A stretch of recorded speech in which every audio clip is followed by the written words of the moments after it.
And July 20th, 1979, President Carter combined them all under Executive Order 11490.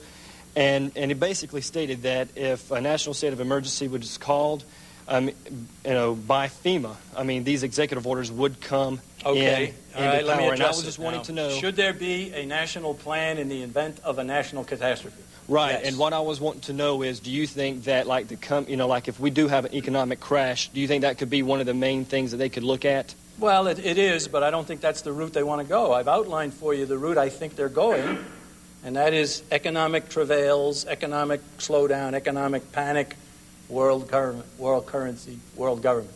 All right, now, do they have other alternatives that they can turn to if we continue to grow and if we continue to be the burr under the saddle and so on?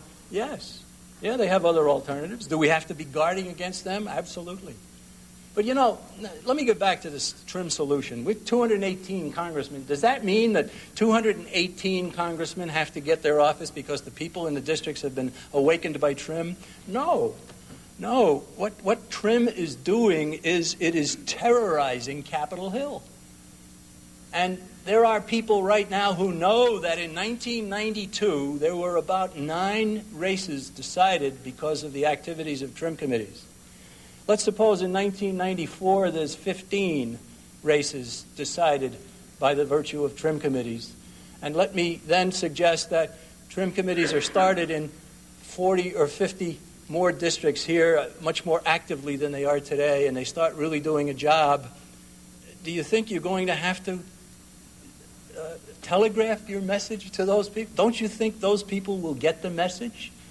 They see some of their former colleagues aren't there anymore. Where did they go?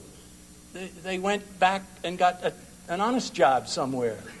Right? Not that being a congressman isn't an honest job. It is. But we can create a momentum that trim can succeed.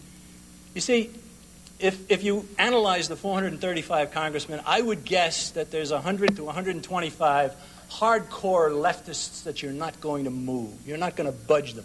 They're going to stay that way no matter what. I would guess that there's 50, maybe more, hardcore conservatives who aren't going to budge no matter what happens. All right? Now, add that up, that's less than half. So there's almost 300 congressmen.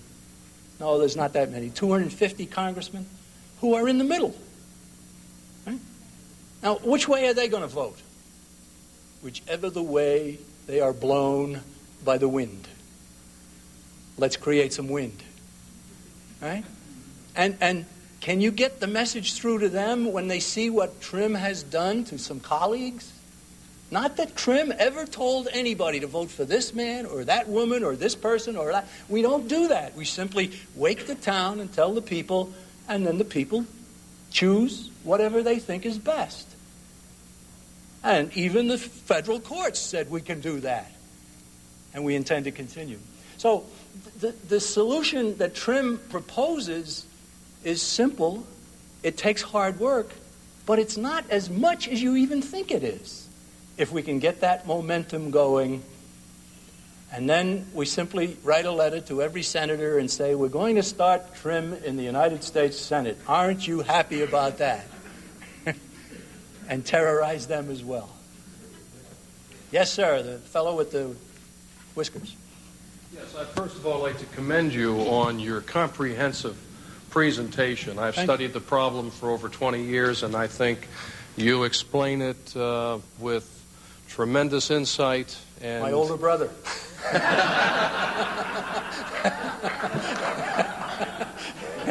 No, he's not. But I wanted to also commend the Birch Society on the trim program. I think that is absolutely a step in the right direction. Thank you. Time is of the essence, and I want to add one thing to that.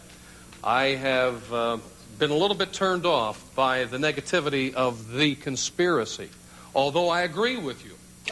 However, I think there's one other element that has to be addressed, and that is precisely what we can do more than simply fighting the enemy on the enemy's ground. Alexander Solzhenitsyn, when he came to the United States, was asked, what did he believe in?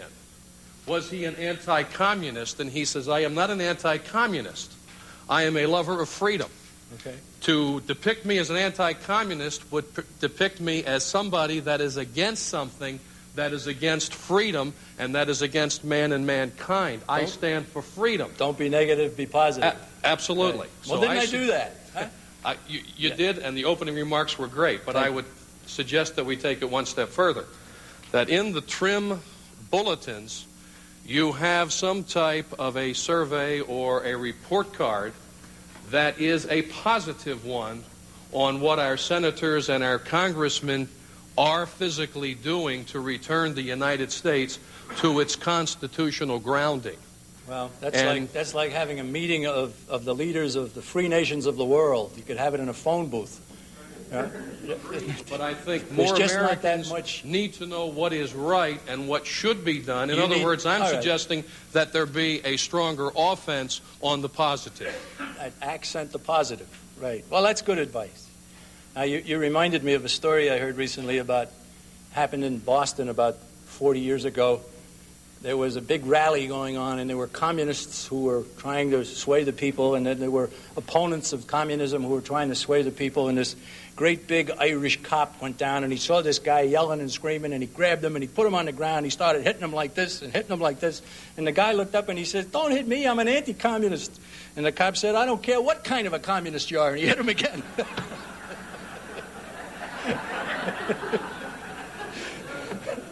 Ladies and gentlemen, thank you so much. Let's get busy. Thank you.